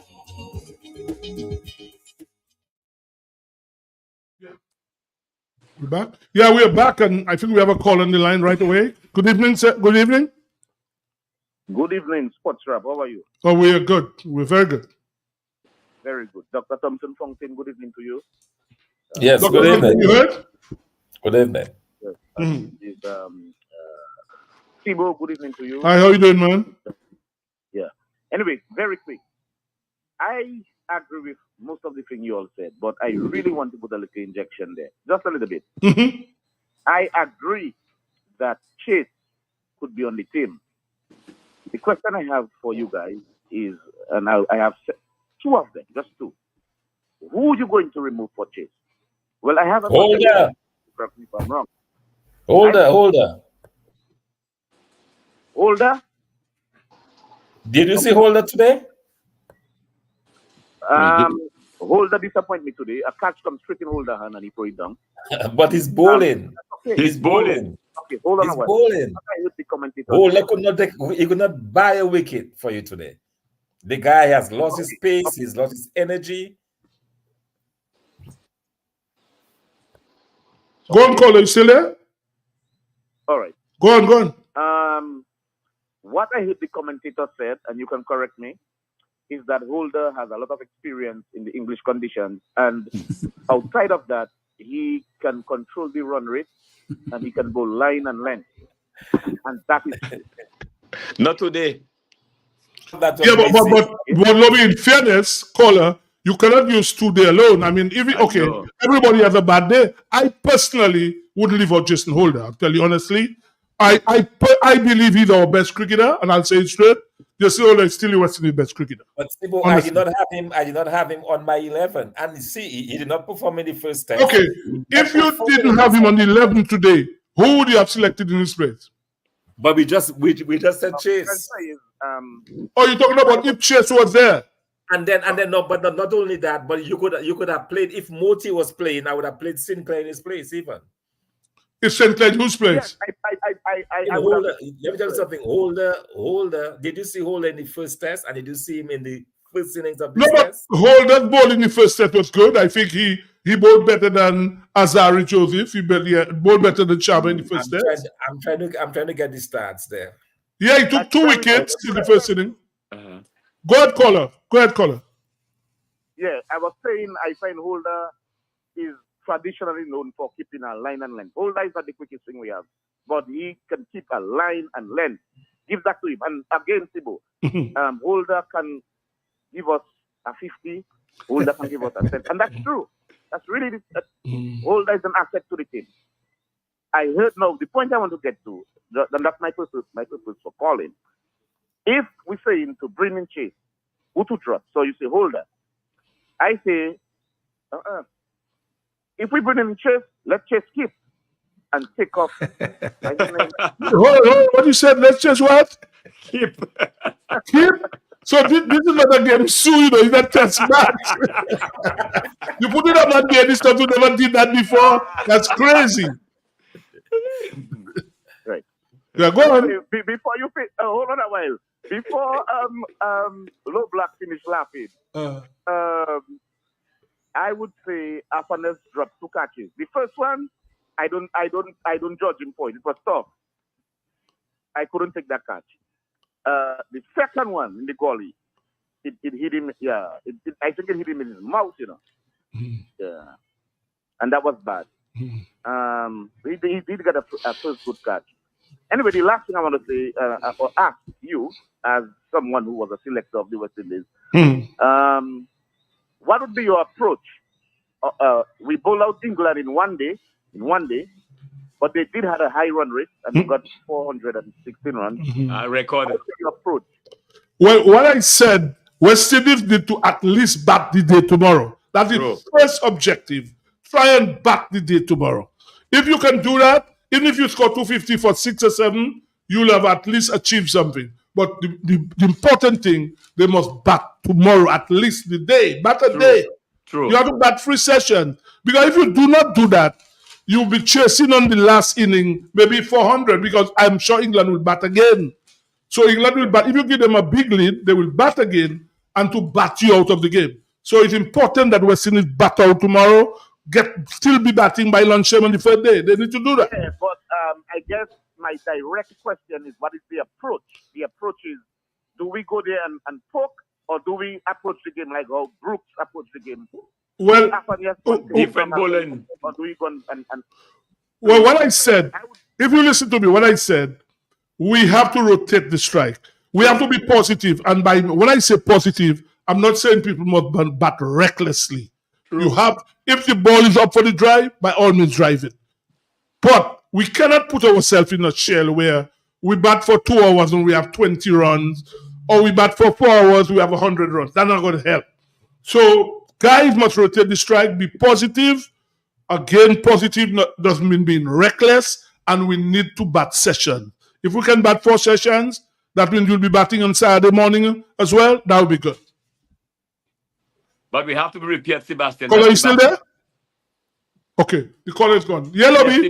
We have to wind up now, guys. What do you say, Lobby, quickly?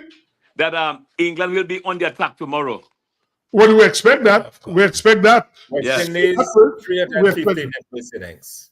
Say Dr. Funk? 315 in the first innings. Well, let's hope so, guys. Let's hope by the time we come back next week, we'll have something positive, because the next test starts next week, Friday, the final test. Okay? So, guys, on behalf of Ronald Lander, Dr. Fountain, Emmanuel Loblack, we want to say good night to everybody. And Dr. Fountain, don't forget, this thing about Western Sahara, you need to pursue it. So, good night to everybody. You'll hear us again next week. Good night. Good night. Good night.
Righteous Father, we thank you, we praise you, we adore you, we glorify you.